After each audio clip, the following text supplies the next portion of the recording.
Tá gravando aqui.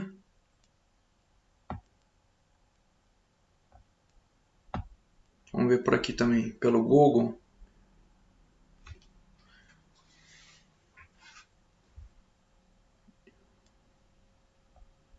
E aí eu vou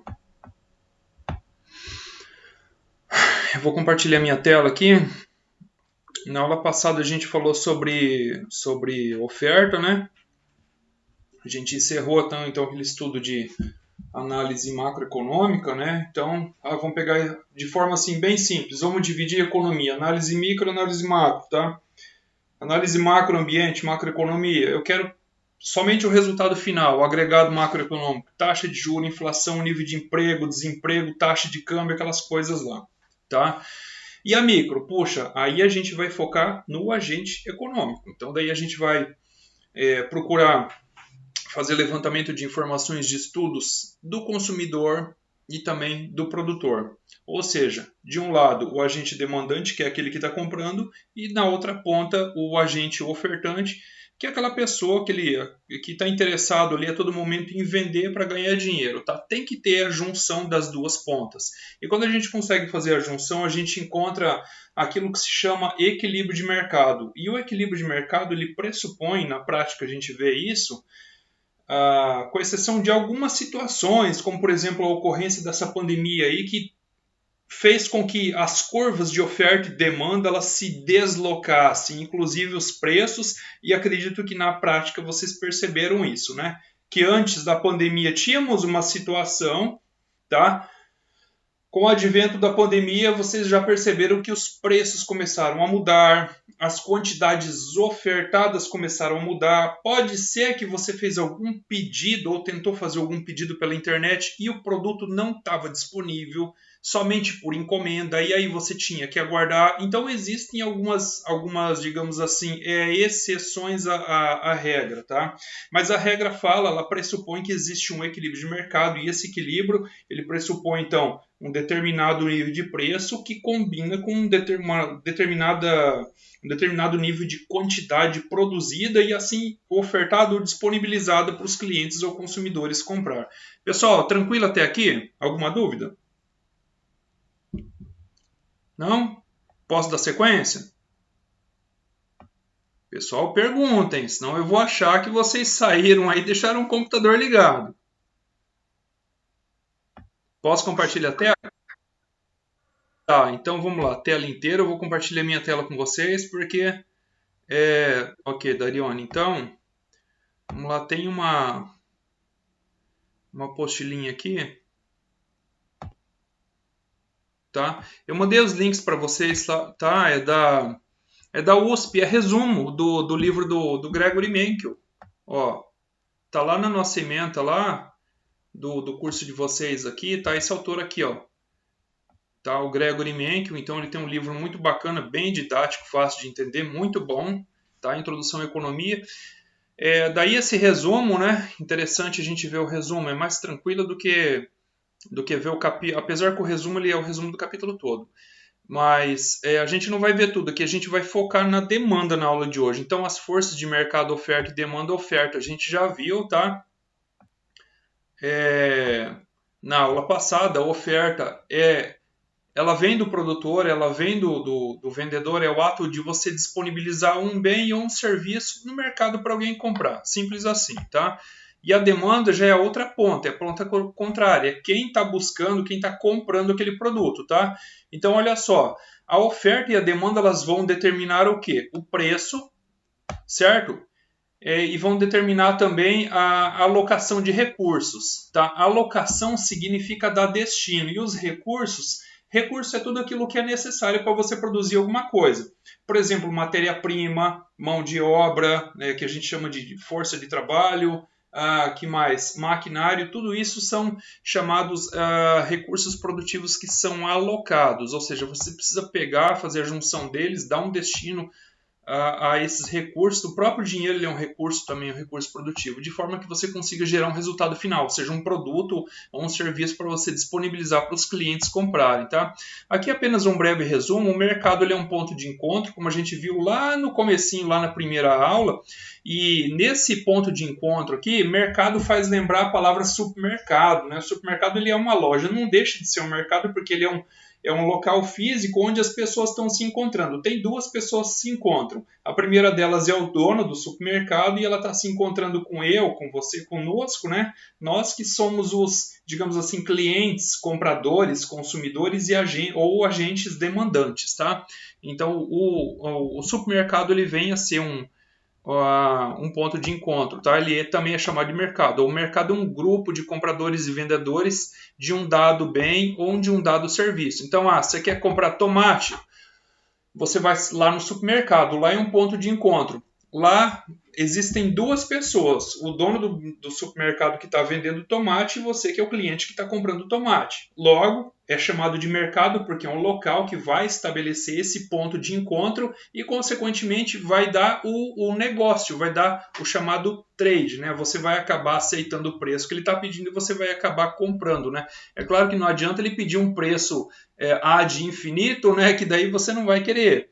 E também não adianta você falar, eu só compro se você vender para mim por 1 centavo, que ele não vai querer vender. Então vai existir um preço do determinado produto que está sendo transacionado, negociado, que vai ser interessante para você, que você vai falar, nossa, esse preço está bacana, está justo, vale. E também vai ser bacana para o cara que está vendendo, ele vai falar, poxa, esse preço está me dando o retorno que eu preciso, estou sendo remunerado na taxa requerida e por aí vai, estou tendo retorno do meu investimento, tá pagando o risco que eu estou correndo e tudo mais, tá certo?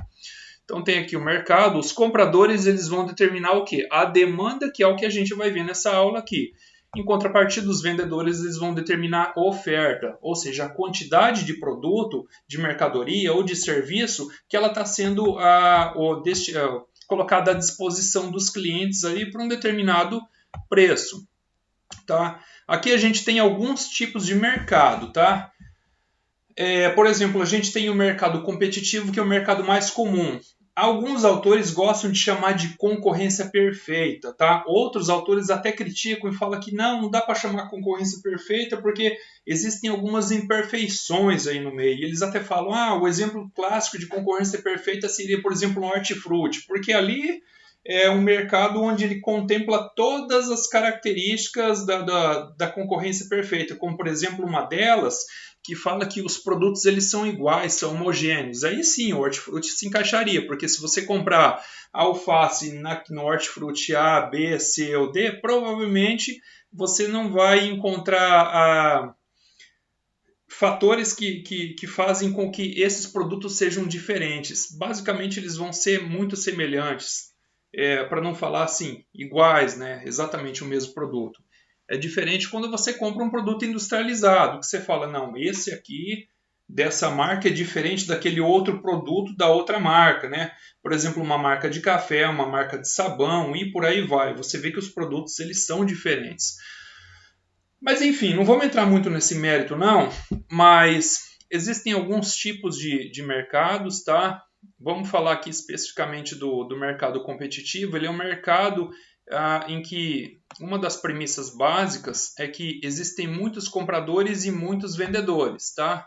Por exemplo, uma panificadora, tá? Ela faz parte desse tipo de mercado, do mercado competitivo. Por quê?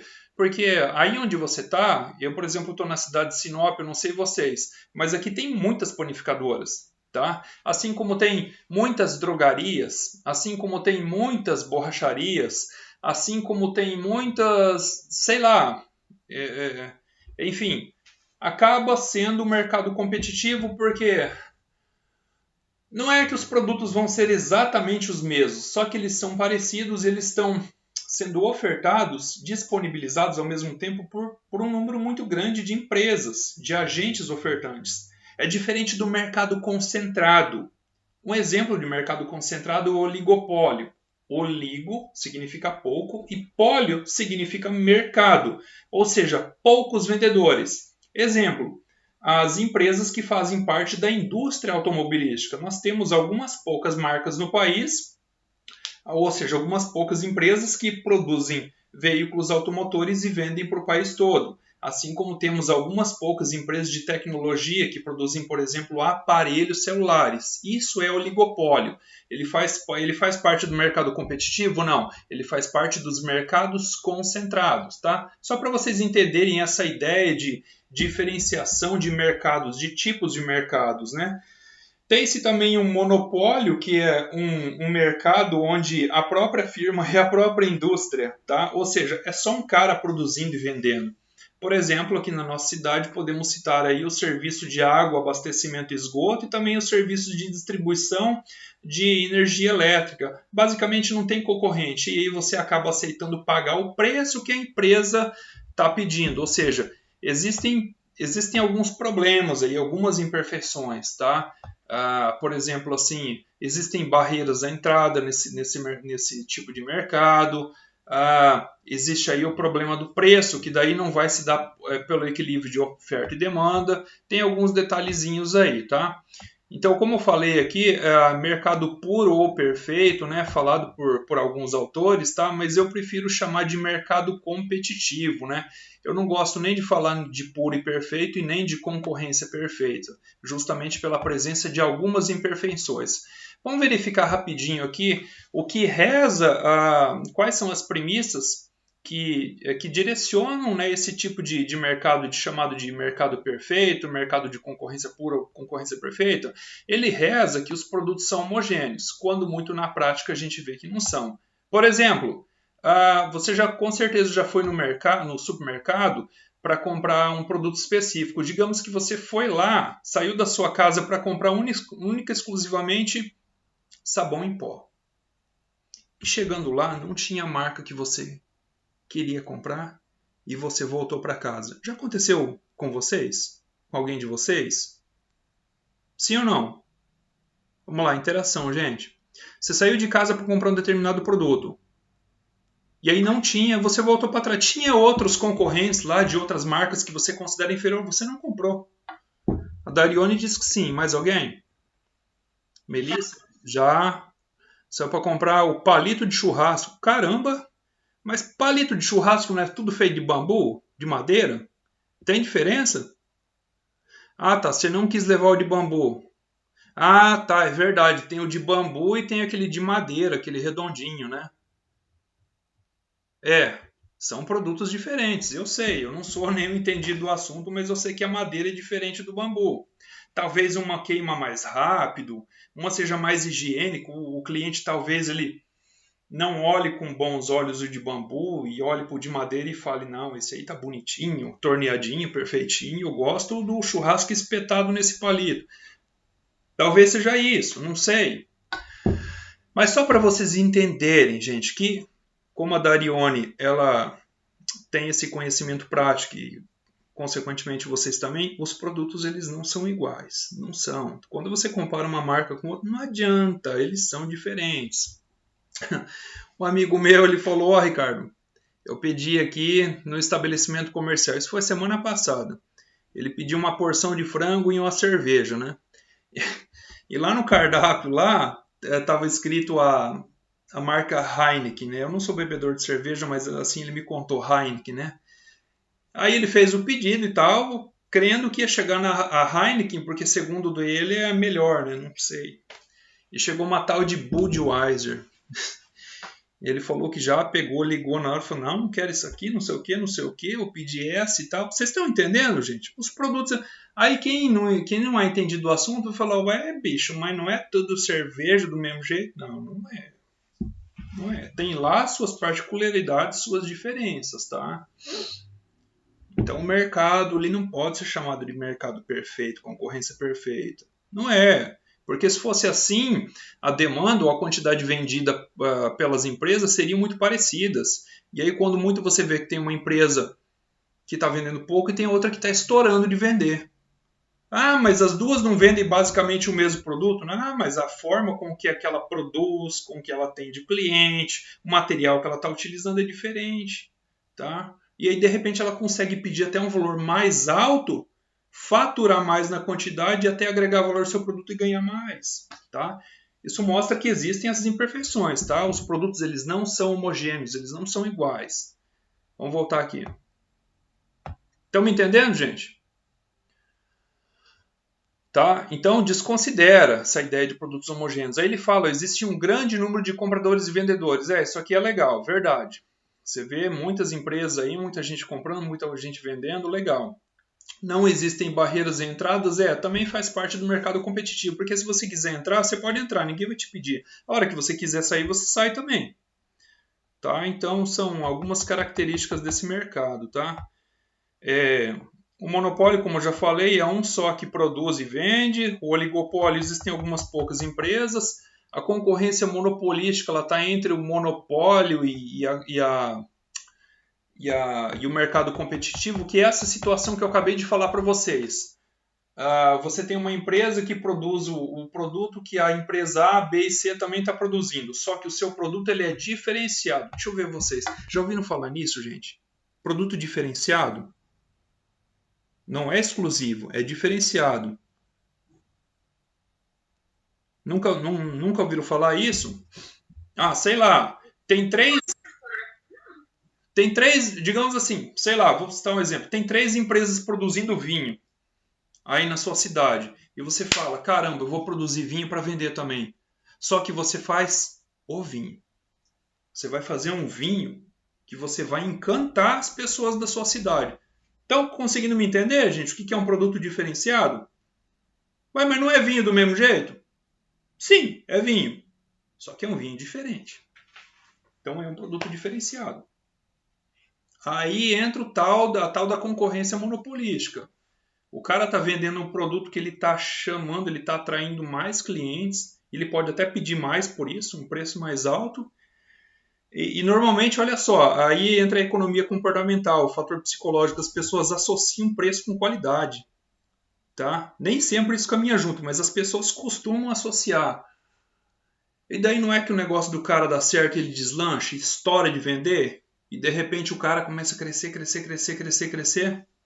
Aí ele começa a ter um certo controle sobre preço. Enquanto as vinícolas A, B e C estão pedindo 20, 25, ele já está pedindo 35, 40, 45. E olha, ele chegou bem depois. As outras já estavam há muito tempo no mercado. A, B e C vendendo vinho. Ele chegou produzindo vinho para vender vinho, certo? Desculpa que redundância, produzir. Claro que quem produz é para vender. Mas só que o cara está se diferenciando, então ele tem um comportamento do tipo monopolístico, tá? Ele faz parte do mercado da concorrência perfeita, que não é perfeita, vocês já viram, já identificaram a imperfeição, tá? Ou seja, ele faz parte do mercado competitivo, ele está presente nesse mercado competitivo, mas ele começa a adotar uma postura que o cara vende tanto, ele tem tanto cliente que ele consegue impor. Ele consegue colocar preço. Ele fala, seguinte, meu preço é esse aqui. Você quer? Por que é... olha o produto que eu estou te oferecendo. Paga, pronto. Tem qualidade, é um produto diferenciado e tal. E aí ele consegue vender. Mas enfim, a gente não vai se aprofundar nisso aqui não. É tema para outra aula, só estou dando uma... Oi, pode perguntar. Opa, boa noite. É isso aí, Daniel. Trabalhar é bom demais, mas estudar é importante também. Mas que bom que você veio, seja bem-vindo. Então vamos lá, gente. Vamos ver o que é essa tal dessa demanda aqui, conceito de demanda. Olha só, quantidade demandada, frise, isso aqui é a quantidade de um bem que os compradores desejam e pode comprar. E aí eu vou convidar vocês a lerem, quer ver? Aqui, ó. Microeconomia, o capítulo 1, chamado O Mercado. Estão vendo minha tela aqui, gente? Sim ou não? Sim. Vocês vão ler esse capítulo aqui do livro do Varian. Esse livro aqui, ó, Microeconomia. Também faz parte da ementa do nosso curso. Microeconomia do Varian. Lá no mercado, no capítulo 1, chamado O Mercado, ele vai falar de um tal de preço de reserva. Mas o que é esse preço de reserva? Entenda o seguinte. Aliás, vocês vão entender com uma pergunta que eu vou fazer para vocês agora. Vocês acreditam que todo mundo, todas as pessoas têm a mesma capacidade de pagamento?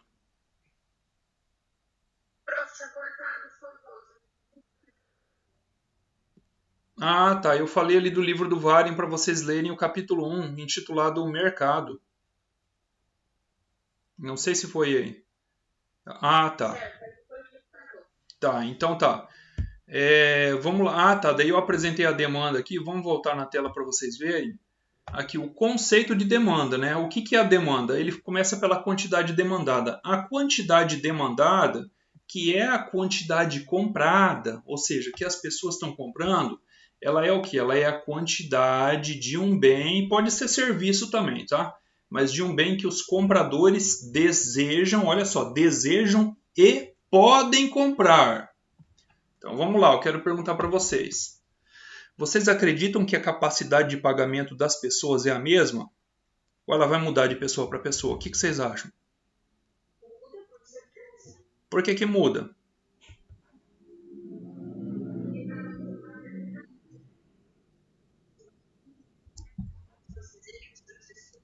Cada um tem uma realidade. Essa realidade envolve receita e despesa e também renda. Alguém levantou a mão, aí eu não sei quem foi, mas pode perguntar.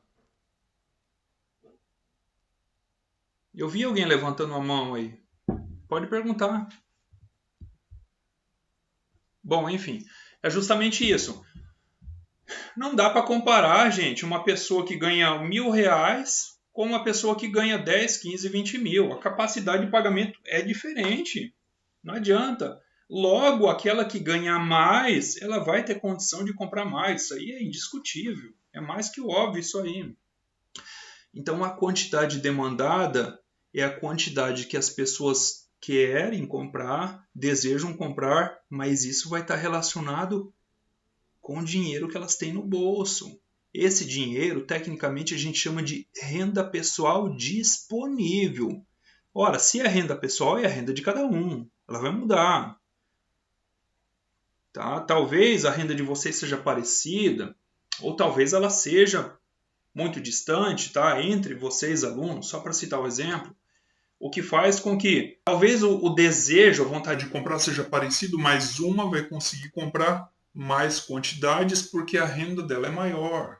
Tá? Então a quantidade demandada, aí começa a nossa conversa. Ela vai estar relacionada sim com o quanto a pessoa ganha por unidade de tempo. Com a Travou de renda. novo, professor. Travou de novo? É a minha internet ou tá travando mesmo? Eu não sei. Ô pessoal, Tá travando mesmo, senhor. Deu uma travada muito na hora que o senhor falou, travou um pouquinho. mas agora tá. Agora já tá normal, professor. Tá bom. Tá bom. Mas eu tô gravando aqui, depois vocês reassistem, tá bom? Não, tá perfeito, professor. Ó, vamos voltar na tela aqui para a gente dar andamento aqui, sequência. Então, o conceito de demanda, a gente já viu, é a quantidade que as pessoas querem comprar, isso está relacionado com a renda de cada um, tá?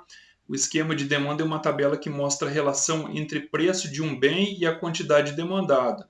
E aí eu quero perguntar para vocês, pessoal, quando vocês chegam lá no supermercado para comprar e vocês identificam que o preço ficou muito caro, mas o salário de vocês, a renda de vocês não se alterou, vocês já aconteceu de vocês falarem, caramba, eu preciso comprar, só que o dinheiro não vai dar, porque eu tenho outras coisas para comprar e eu ia levar 3 unidades, eu vou levar só 2. Já aconteceu isso com vocês? Sim, né, Mas é Darion? uma necessidade primordial, né? Direto, ainda mais agora, né? Esse período pós-pandemia. Tudo subiu, né, professor? Tá tudo mais caro. E subiu muito, rapaz.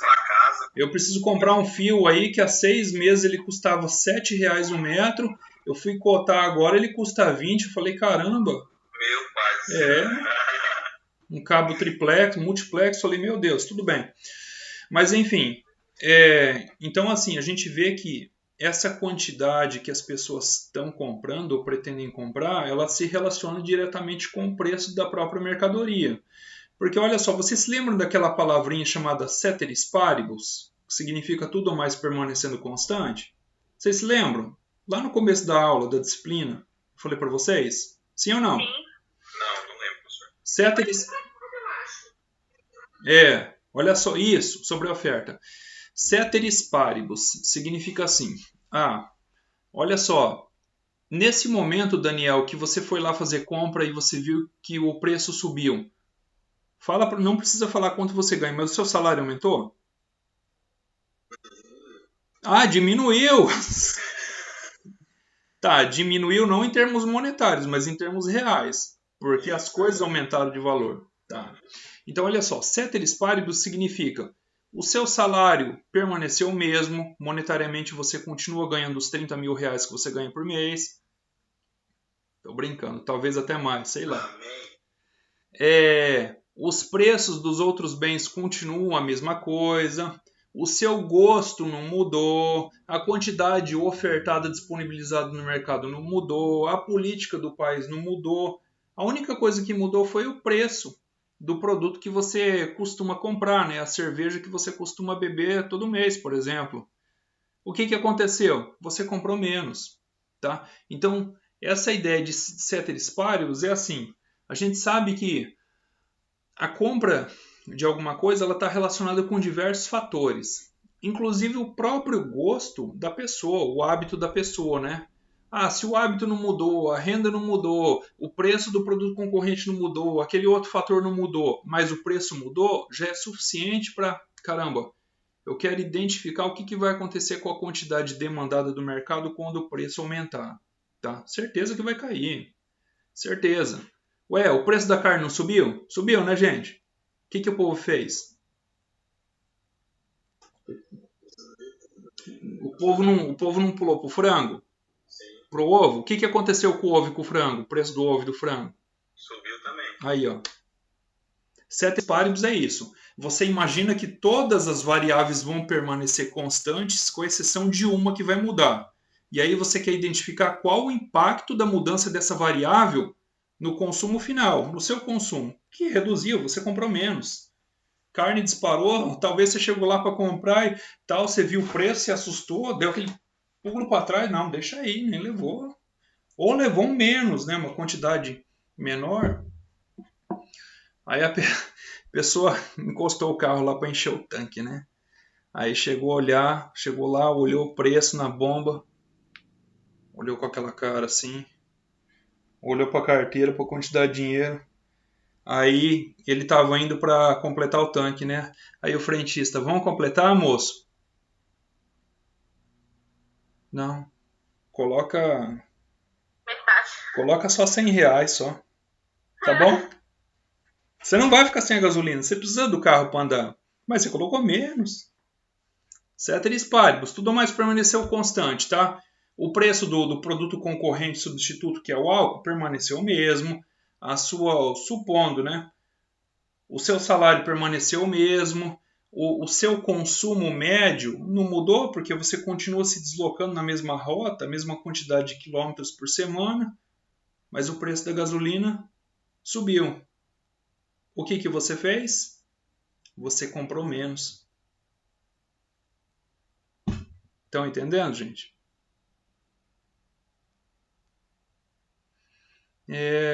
Vamos voltar aqui. Vamos voltar aqui. Então, olha só. Tá todo mundo vendo minha tela aqui? Ó, o esquema da demanda é uma tabela que mostra a relação entre preço e a quantidade demandada. Então, vamos descer aqui. Ué, ficou pesado esse slide aqui. Caramba. Travou de novo. Ah, é o slide que está pesando. E agora? Ó, vocês estão vendo, gente?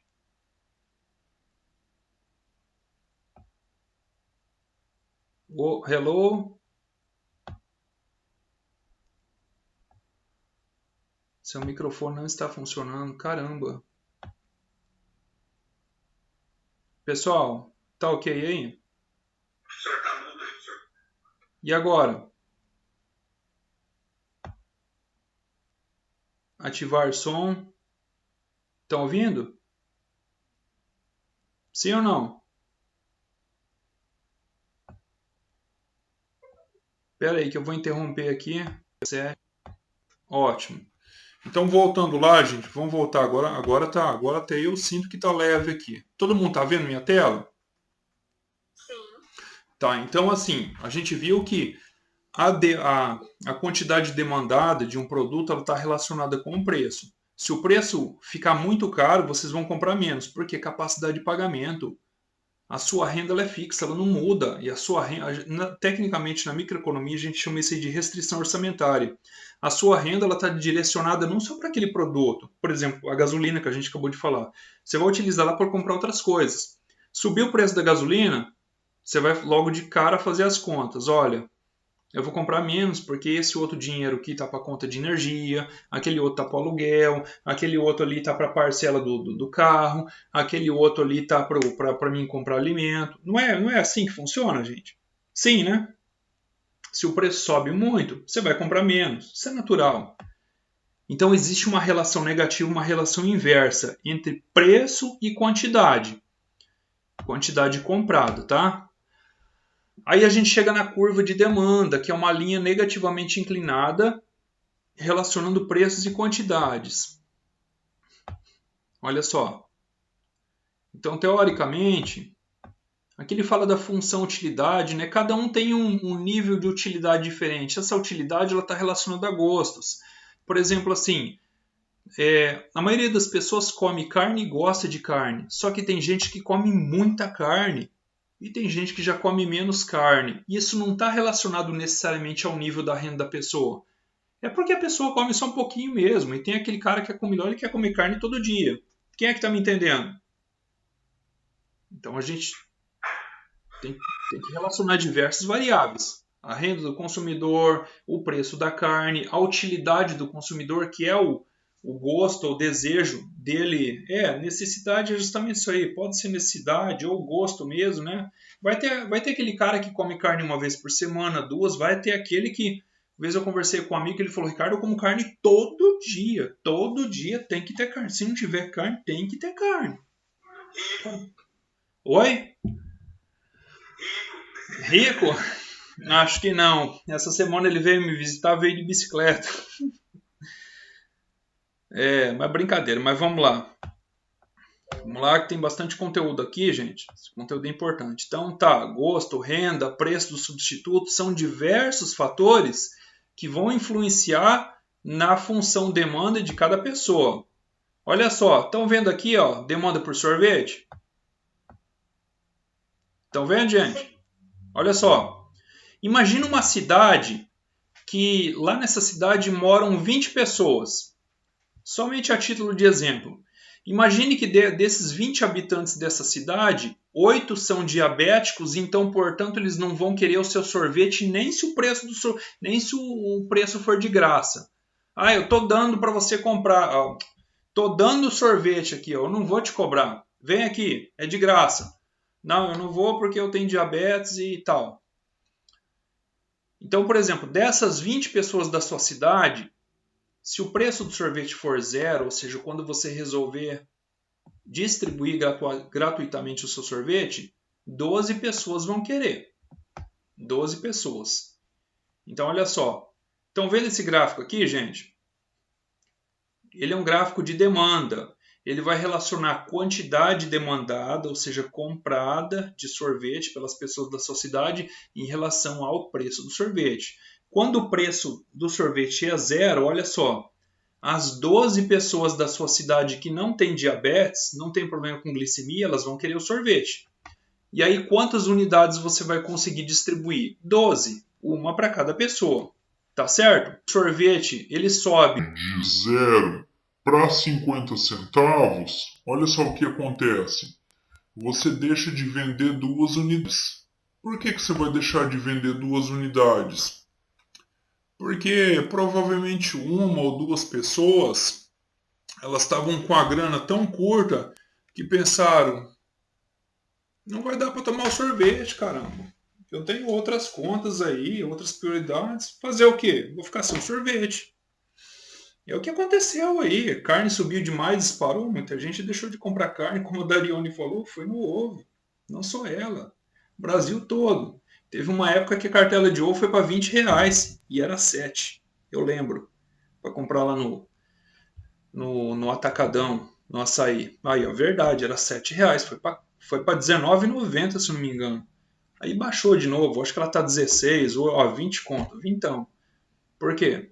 Todo mundo falou, agora tá 20 ainda? Não, mas esses dias eu vi por 13. Enfim, vamos voltar aqui, só para vocês entenderem. Aí você resolve aumentar um pouquinho o preço do sorvete. De 50 centavos, de cara você passa para R$1. Sabe o que acontece? Mais 2 pessoas deixam de comprar, ou que seja 2 unidades de sorvete, você deixa de vender. Por quê, gente? Vocês estão entendendo que isso aqui está relacionado com o orçamento do consumidor? Falem para mim, levantem a mão aí. Tá ou não tá, gente? Quantidade vendida ou por você ou comprada pelos consumidores está relacionado com o preço. E isso tem relação direta com o orçamento de cada um, porque a minha renda não mudou, mas o preço ficou caro. Cara, eu tenho outros compromissos, outras contas a pagar. Eu vou comprar menos. Fazer o quê? Realidade. Exato. Ou até com qualidade do produto. E aí você acaba fazendo substituição. A carne ficou cara, partiu comprar ovo, partiu comprar frango.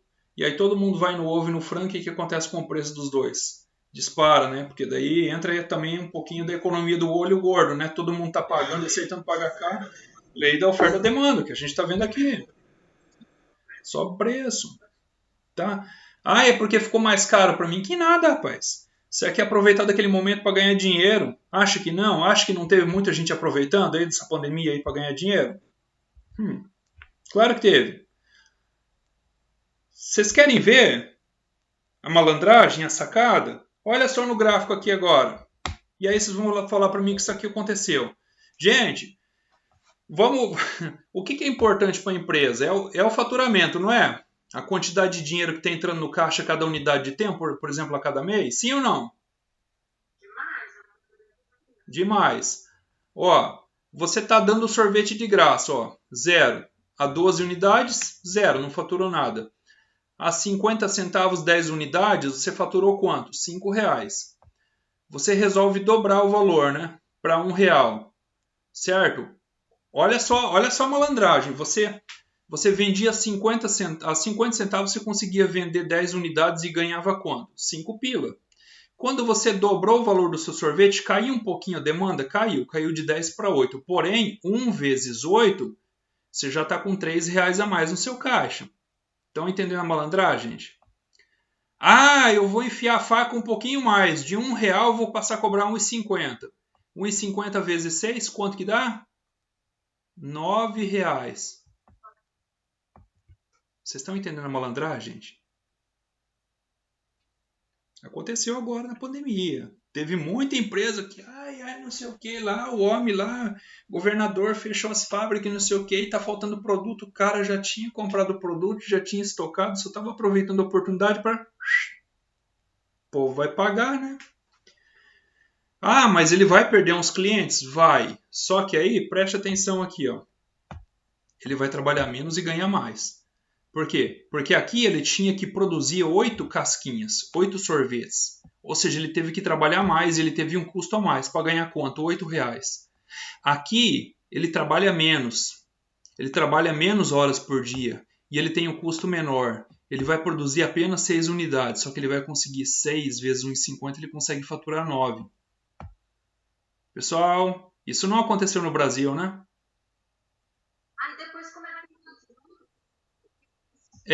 Porque daí não adianta, ninguém é besta, né? Desculpa a expressão, mas o empresário também não é tão tongão assim de falar, eu vou meter a faca, eu vou continuar seguindo cobrar o preço do céu, que, pô, vai cair tanta demanda dele que daí começa a diminuir. Por exemplo, se você multiplicar 1,50 por 6, dá R$9. Se você multiplicar 2, ó, ele resolveu aumentar mais 50 centavos por 4, ele já vai perder R$1.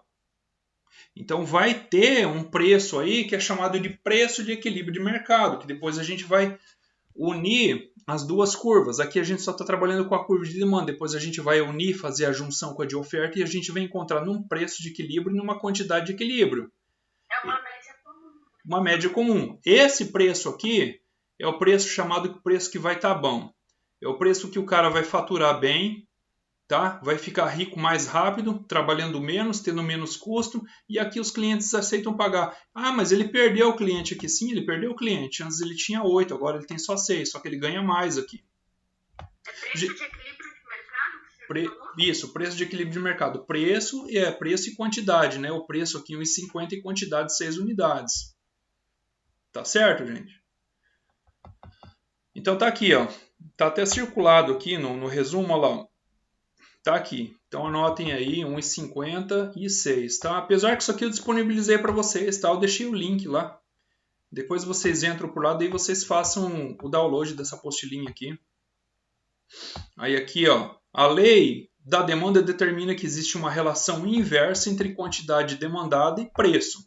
Ou seja, se o preço está muito caro, se o preço está R$3, você não vai vender nenhum. Se o preço está R$2,50, você vende só 2. Se o preço está 50 centavos, você vende 10. Tá? Mas o próprio mercado ele vai te ensinar a trabalhar com o tempo. Ele vai fazer com que você consiga identificar um preço que assim, ele vai ensinando com o tempo. Você vai perceber que, puxa, não adianta eu cobrar muito caro, que eu estou perdendo muito cliente. Aí você começa a olhar para o seu carro, seu faturamento caiu tanto que, puxa, não está compensando para mim. E, contrariamente, se você cobra muito baratinho, você rala, trabalha, só que a sua margem de lucro é tão pequenininha que não está compensando o seu trabalho. Então, o próprio mercado ele vai ensinando você, até porque você costuma... É muito comum tomar como referência os outros, os concorrentes. Poxa, ele está produzindo o mesmo produto que eu, a quanto que ele está vendendo? Ah, ele está vendendo esse preço, o outro também, eu estou esse preço. De repente você fala assim, eu vou entrar um pouquinho mais barato para começar a ganhar clientela, né? E depois você ajusta o seu preço. Mas o mercado ele vai ensinando a pessoa a trabalhar. Apesar que ficou muito difícil, porque da pandemia para cá teve muita oscilação de preço.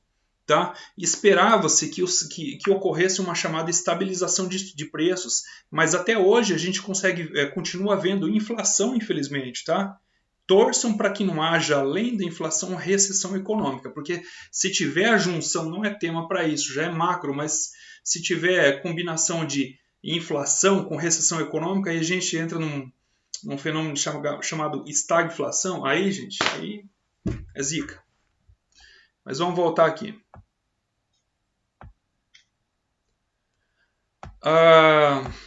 Aí tem a chamada de demanda individual e a demanda de mercado. Podem perguntar. A demanda individual é aquilo que você está comprando, é a sua demanda. Pode falar. Perdão, estava ligado sem querer. Pode perguntar, Darione. Você foi lá perto da agência comprar o quê? Não, professor, foi eu que disse. Sim. Foi sem querer, estava ligado o microfone. Ah, estava ligado, tá bom. Então, olha só. A demanda individual, como o próprio nome sugere, é a sua demanda, é aquilo que você está comprando. Agora, quando a gente fala em demanda de mercado, é a soma de todas as demandas. Ah, o professor Ricardo está comprando carne. Beleza. O Daniel também está comprando, a Darione também está comprando. Deixa eu ver os outros nomes aqui que eu esqueci. Jéssica, Letícia e Melissa. Faz-se a junção de tudo, todo mundo comprando, aí a gente tem a demanda global, também chamada de demanda de mercado. Tá certo? Que é a demanda da indústria, né? Todo mundo comprando de todos os estabelecimentos comerciais. Então, olha só, demanda de mercado é a soma das demandas individuais. Vamos descer um pouco mais aqui. Quais são os fatores que determinam quanto sorvete você irá comprar? Olha só, o próprio preço de mercado, como a gente já viu, a renda do consumidor, então aquele que ganha mais, provavelmente ele vai conseguir comprar mais, os preços dos bens relacionados, ou seja, sei lá, digamos que você gosta de sorvete, mas você gosta de, sei lá, um outro docinho, e o preço do outro docinho que você gosta tanto dele como de sorvete ficou mais em conta, a loja lá fez uma promoção, então você deixa de comprar o sorvete para comprar o docinho, porque o docinho ele vai substituir o seu sorvete como sobremesa de domingo, para citar um exemplo, né? Aqui entra a questão de preferência do consumidor, a gente também chama de gosto. Não, vai ter aquela pessoa que não come o docinho, ela come o sorvete. Então, muitas pessoas gostando de sorvete, tá? Isso vai colaborar para o vendedor de sorvete, tem esse detalhe também. O que faz uma pessoa comprar alguma coisa? Tem esse fator expectativa. Aqui a gente pode colocar como exemplo o próprio setor imobiliário. Sim ou não? Quem é que está me entendendo? Você compra um terreno com uma expectativa de valorização. Está saindo uma conversa que naquela região onde você está querendo comprar um terreno, ali próximo vai se instalar uma universidade que vai crescer, vai vir curso de medicina, vai se instalar um shopping ali. Então você dá uma especulada, você compra aquele terreno acreditando que ele vai valorizar, dobrar, triplicar de valor no futuro aí adiante. Estão entendendo, gente? Expectativa também é um fator que ajuda a determinar a quantidade demandada. Então vamos voltar aqui. O número de consumidores, isso é óbvio, gente. Quanto maior for o número de consumidores, maior é a tendência de você vender, mais você vai conseguir vender. Estava conversando com um empresário hoje. Aí ele me falou aqui na cidade de Sinop, ele mencionou o nome de um estabelecimento comercial. Eu até esqueci o nome agora, mas nem vou falar também se eu lembrasse. O cara vende lanche. E ele tem 4 lojas na cidade. Só em uma delas ele vendeu R$87 mil no mês passado pelo iFood. Só em uma delas. Está faturando em torno de R$300 mil por mês vendendo hambúrguer. Mas, o que acontece? A cidade é grande, tem bastante gente para comer, ele colocou 4 pontos de venda na cidade. Será que ele ia faturar tudo isso se ele tivesse localizado em um ponto de venda apenas? Ou se ele estivesse numa cidade menor? Logo, a quantidade de consumidores também vai determinar a quantidade demandada, a quantidade comprada, que vai ser a quantidade que o cara está vendendo, né? Quantidade demandada ou comprada pelo lado do consumidor, tá? Que vai ser a quantidade que o cara está ofertando, está disponibilizando para o consumidor comprar. Tá certo? Então, olha só, número de consumidores. Quanto maior o número de consumidores, maior será a quantidade demandada, tá certo? Ó, a renda aqui, ó. Na medida que a renda aumenta, a demanda por um bem... Aqui tem os tipos de bens em relação à renda. Ó, na medida em que a renda aumenta, a demanda por um bem normal aumenta. Bem normal, gente, é aquele bem que você vai consumir mais dele quando a sua renda aumenta. Por exemplo, se você comia carne uma vez por semana, mas você gosta muito de comer carne, e você só não comia mais porque a sua renda não permitia, e agora você foi promovido e o seu salário dobrou, e você passa a comer mais carne, significa que a carne é um bem normal para você, tá? Então, à medida que a sua renda aumenta, se você identificar que o seu consumo por algum determinado bem aumentar em função do aumento da renda, esse bem ele é considerado tipo normal para você. Tem o chamado bem inferior, que é aquele que, quando a sua renda aumenta, você deixa de consumir ele. O exemplo clássico é o ovo, tá? A pessoa come ovo porque precisa ingerir proteína, mas ela não comia carne porque a renda não dava. Ela passa a ganhar mais e chuta o ovo, deixa o ovo de lado e passa a consumir carne. Estão me entendendo, gente? Acho que isso é comum para vocês. Já viram alguém fazer isso, né? Deixou de consumir ovo para consumir carne. Vamos lá, vamos descer. Vamos ver mais aqui. Olha só, gente. Deslocamento da curva de demanda. Você estava aqui, ó. Esse D1 é a demanda 1. Digamos que isso aqui era a sua demanda por carne. Quando você tinha um nível de salário, sei lá, salário 1, S1. Aí o seu salário ele aumentou, seu patrão te deu um aumento de salário. O que vai acontecer com a sua demanda por carne? Ceteris paribus, considerando tudo mais constante, ou seja, considerando o preço da carne constante, ele não mudou. Você comia carne uma vez por semana e agora o seu salário aumentou. O preço da carne não mudou, continua o mesmo. E você deseja comer carne todos os dias, o que você vai fazer? Vai comprar mais carne ou continuar com a mesma quantidade de carne? Comprar mais, claro. Vai comprar mais. Isso significa que a presença de aumento na renda ela tem o poder de fazer com que a sua demanda desloque. Ela desloca a curva de demanda. Olha só. A sua demanda estava aqui em azul, a sua renda aumentou, agora a sua demanda ela é deslocada para cima e para a direita. Por quê? Porque aumentou o seu poder de compra, também chamado de poder de barganha. Vamos ver aqui. Oi. Então você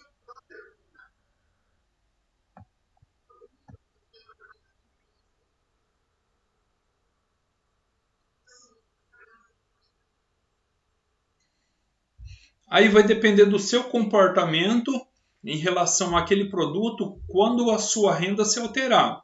Por exemplo, imagina, foi a Jéssica que perguntou, né? Imagina, Jéssica, que hoje, se me permite eu dar um exemplo, tá? Não estou falando que é a situação, mas um exemplo. Imagine que hoje, por questão de restrição orçamentária, money, grana curta, você não está comendo carne, você está comendo ovo. Aliás, isso, ovo. Você deseja comprar carne, só que os preços ficaram tão caros e o seu salário não subiu que você está no ovo. Imagina que o seu patrão é tão bom com você que ele te deu aumento salarial. Tudo mais permanecendo constante. As contas, você não criou conta nova. As suas contas, as suas despesas domésticas continuam sendo as mesmas, os preços dos produtos que você compra continuam sendo os mesmos. Apenas a sua renda aumentou. O que você vai fazer? Você vai continuar comendo ovo? Ou você vai passar a comer carne? Que é o seu desejo. eu torno carne bem normal. Não é que você torna a carne o bem normal. É que se você deixar de comer ovo, pelo simples fato da sua renda ter aumentado, significa que você considera que o ovo ele é inferior para você. Você vai dar preferência pela carne. Em primeiro lugar, a carne. Porque você pode comer carne, a sua renda aumentou. E você deixa o ovo de lado. Você está entendendo? Ele é inferior. Ele é inferior porque a sua preferência está voltada por carne. Você vai lá, não, eu quero comer picanha agora, porque agora eu tenho condição financeira para isso. Quando a sua renda aumenta e você abandona um produto que você estava consumindo antes, porque agora você fala, ufa, graças a Deus consegui ganhar mais e não preciso mais comer ovo, vou comer carne. O ovo é um bem inferior para você. Você abandonou ele porque agora a sua renda aumentou e permitiu você comprar de outro bem que você considera superior ao ovo. Porque se não fosse superior ao ovo, você ia continuar com o ovo. Você não ia mudar para carne. Tá me entendendo, Jéssica? Foi claro? Entendi, perfeito. Tá. O bem normal, ele é assim, você já consome ele e o aumento da renda não vai fazer você deixar de consumir ele. Pelo contrário, o aumento da renda vai fazer você consumir mais dele. Por exemplo, você tem um carro e você hoje está com uma renda estabilizada, você não precisa trabalhar, você, digamos assim, você é dona de casa, né? Vive em função das crianças e tal, e você já está com a vida estabilizada, você não precisa trabalhar. Só que, claro, estabilizada assim, não é que você tem condição de esbanjar. Está estabilizada. Só que você gosta demais de andar de carro. Você adora colocar as crianças no carro, vamos lá, vamos dar um rolê, vamos passear, vamos no shopping, só que a gasolina tá cara. Mas você gosta tanto de andar de carro que se a sua renda subir ainda mais, de forma que você tenha um extra para dar rolê na cidade, dar gira, andar de carro, você passa a comprar mais gasolina. Então a gasolina ela é um bem normal para você, porque a sua renda aumentou e o consumo de gasolina acompanha o aumento da sua renda, proporcionalmente. Foi claro, Jéssica? O bem normal é aquele que o consumo desse bem ele acompanha a sua renda. A sua renda aumentou, você consome mais dele. A sua renda diminuiu, você vai consumir menos dele. É normal para você, o próprio nome fala normal. E o inferior, poxa, a renda aumentou, dá um pé no ovo, chuta o ovo e pega a carne. Por isso inferior. Tá certo? De repente você viajava só de ônibus. Queria viajar de avião, não podia por conta da renda. A renda aumentou, deixa o ônibus de lado e vai de avião. O ônibus é um bem inferior para você, um serviço de viagem de nível inferior. Agora você vai de avião, tá? E por aí vai. Então olha só aqui. Preço da casquinha. Pô, vamos descer aqui. Deu aquela bela daquela travada de novo. Na medida em que a renda aumenta, a demanda por um bem inferior diminui. Por exemplo, aqui, você estava tomando sorvete, mas digamos que você estava tomando sorvete porque você queria uma sobremesa doce, mas na verdade a sua vontade não é sorvete. Vamos dar um exemplo aqui, sei lá, açaí. A sua renda aumentou, você abandona o sorvete. Não é que você abandona, talvez você continua consumindo, mas em proporção menor. E você passa a consumir agora mais açaí, antes você não consumia. Então o sorvete aqui ele vai ser considerado um bem inferior para você. Tá? Preços dos produtos relacionados. Quando uma queda no preço de um bem reduz a demanda de outro bem, os dois bens são chamados de substitutos, tá? Quando a queda no preço de um bem reduz a demanda. Quando uma queda no preço, acho que seria o aumento de preço. Enfim, imagina, gente, dois produtos que estão sendo consumidos simultaneamente. Vou citar um exemplo para vocês aqui. Automóvel e combustível. Não tem como você consumir só automóvel sem consumir o combustível. Da mesma forma que você só compra combustível se você tem automóvel. Tá? Aqui está queda, mas deveria ser elevação.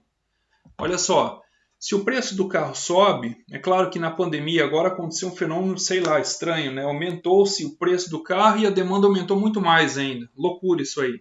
Mas enfim, é fora do normal isso aí. E em situação de normalidade, a gente viu que se o preço aumenta muito, as pessoas vão comprar menos. Se com o aumento do preço do carro as pessoas compram menos carro, logo menos combustível vai ser vendido, tá? Tá certo? Professor, Oi. licença. Tudo.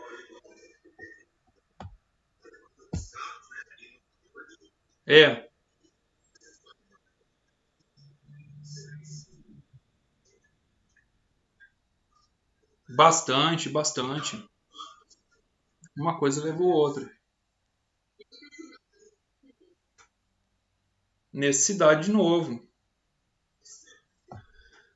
Tem vários tipos de bem. Tem o bem complementar, tem o bem substituto, os preços dos produtos relacionados. Aqui, ó. Um exemplo clássico para o bem complementar, gente, é sapato e meia. Quando uma queda no preço de um bem aumenta a demanda para o outro bem, os dois são chamados bens complementares. Você estava precisando comprar um sapato, mas estava caro. Quando você vê lá na loja lá, liquidação, promoção, você vai lá e compra o sapato. Mas tem como usar sapato sem meia? Fica estranho, né? Logo você vai lá e compra meia. Caiu o preço do sapato, fez com que a demanda por sapato aumentasse. Logo você aproveita e compra uma meia. Esses produtos eles são chamados de complementares, porque eles são consumidos, comprados, demandados simultaneamente, ao mesmo tempo. O ceteris paribus que eu falei para vocês aqui é uma frase em latim que significa que todas as demais variáveis permanecem constantes. Não aquelas que estão sendo estudadas são mantidas constantes. Tá?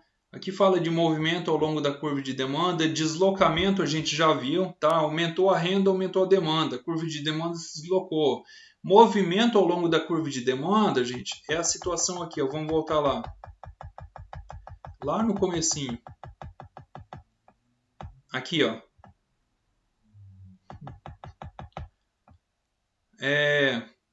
O preço do sorvete era 50 centavos. A 50 centavos você vendia 10 unidades. Quando você na condição de vendedor passou de 50 centavos para R$1, o que aconteceu ao longo da curva de demanda? Você já teve um outro nível de quantidade. Você já não estava mais vendendo 10, você já estava vendendo 8 a esse preço de 1. Logo, houve um movimento desse ponto aqui, ó, que relaciona o preço de 50 centavos à quantidade de 10 unidades, você se movimentou deste ponto para este outro ponto aqui. Então, nesse caso, falamos que ocorreu um movimento ao longo da curva de demanda. O movimento ele sempre vai ocorrer quando a gente mexe no preço do bem, porque daí, se o preço baixa, normalmente as pessoas vão comprar mais, vai ocorrer um movimento positivo. Se o preço sobe, as pessoas vão comprar menos, vai ocorrer um movimento negativo. Sempre vai haver uma relação do tipo inversa. Tá? Deslocamento a gente já viu, deslocamento é essa situação aqui, ó. Vamos voltar aqui. Deslocamento na curva de demanda. Vamos pegar a renda como exemplo aqui, ó. Renda, olha só. Na medida que a renda aumenta, a demanda por um bem normal aumenta. Então aqui, ó, você estava consumindo isso aqui de gasolina, ó, mas sua renda aumentou, você passa a consumir esse outro nível de gasolina. Gasolina pode colocar qualquer outro bem, de repente carne, cerveja, qualquer outra coisa que você gosta de consumir, tá? Ou seja, a gente saiu dessa curva de demanda aqui, ela foi deslocada para cima, para a direita. Por quê? Porque houve um aumento na renda. Então, nesse caso, não se fala de movimento ao longo da curva de demanda, se fala em deslocamento da curva de demanda. Ela se deslocou, ela saiu desse ponto aqui, ela foi para esse ponto, esse outro ponto 2 aqui. Tá certo? Descer aqui.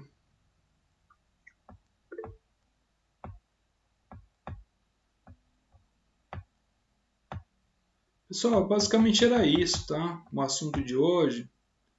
Variações na demanda.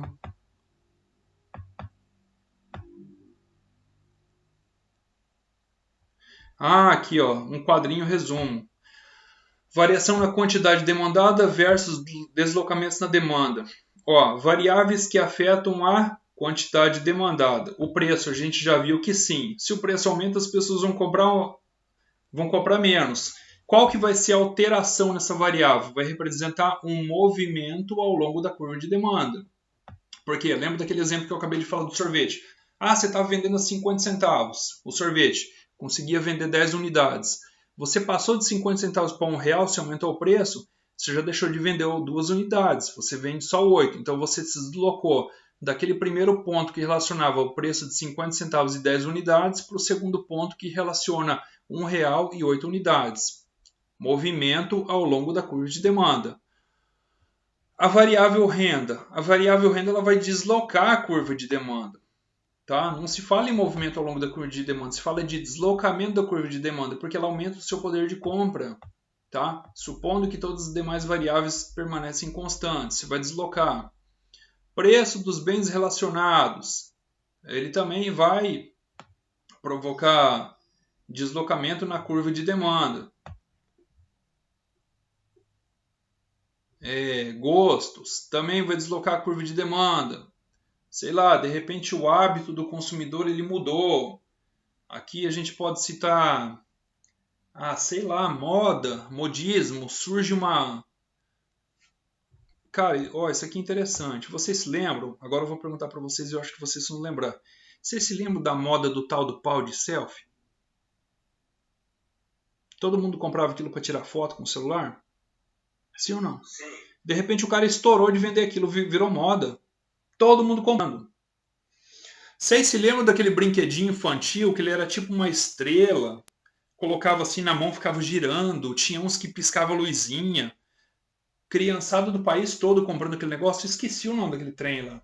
Eu vi faz uns 2 anos atrás que eu vi, 2, 3 anos. Não sei se vocês lembram. Um brinquedinho que girava, tipo um rolamentozinho assim. Você girava... spinner. Ficava girando. Gente, virou febre aquele trem.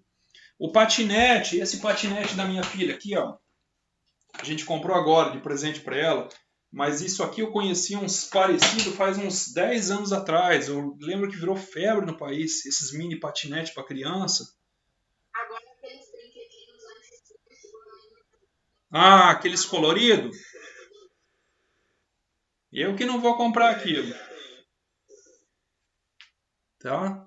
Então, gente, modismo. Aquilo relaciona com gosto, né? O gosto mudou, a preferência mudou, porque moda, modismo. Expectativa.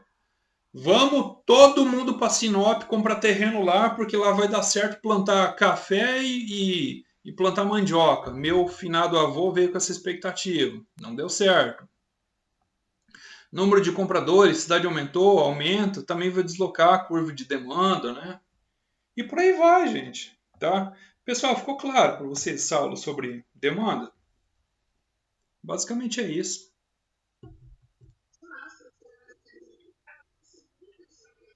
Bastante, tá? Então vocês têm uma atividade aí, vocês vão pegar e ler. Ler esse resumo sobre demanda. Já está lá no Cigal o link para vocês fazerem download. E tem o de oferta também, tá? Da aula passada. Depois eu vou passar uma atividadezinha para vocês, tá bom, gente? Dúvidas? Oi, pergunte. Eu não sei como aparece para vocês, mas para mim aparece na página principal. Eu clico lá em principal, não sei se aparece para vocês página principal. Para mim aparece principal.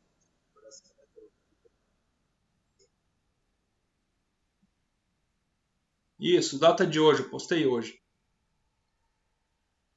Certo, gente? Daqui a pouco eu vou disponibilizar a aula para vocês assistirem essa aula.